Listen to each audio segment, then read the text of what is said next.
Terminons cette édition par la revue de presse des quotidiens de ce jeudi. Les journaux reviennent sur l'hommage national rendu aux gendarmes tombés à l'Est.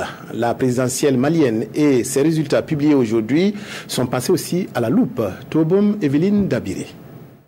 Les quotidiens de ce jour rapportent l'inhumation des 5 gendarmes tués le 11 août dernier alors qu'ils revenaient d'une mission d'escorte dans l'Est du Burkina. Tristesse et consternation au cimetière municipal de Gunguin, relate le quotidien. Une souffrance d'autant plus vive que les Pandores à qui l'État a rendu hommage sont partis à la fleur de l'âge. Le MDL Serge Sanou, né le 7 octobre 1991, est le plus vieux des 5. Il totalise 4 ans, 3 mois et 26 jours de service, précise le journal.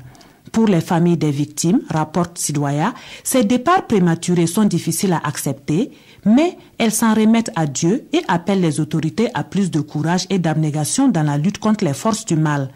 Un combat qui exige la franche collaboration des populations, souligne le chef d'état-major général des armées dans les colonnes d'aujourd'hui au Faso, car, déplore-t-il dans ce même journal, lorsque les terroristes commettent leur forfait, ils repartent parfois vivre avec cette même population.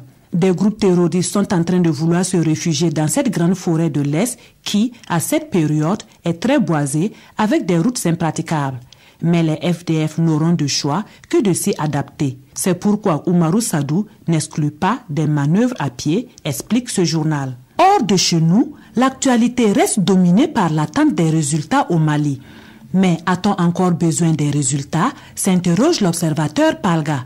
En vérité, écrit le doyen des quotidiens, les vrais inconnus dans cette affaire sont le taux de participation et le score du locataire actuel du palais de Koulouba, tant la victoire de celui qui a obtenu 41% au premier tour contre 17% pour son challenger ne semble souffrir d'aucun doute.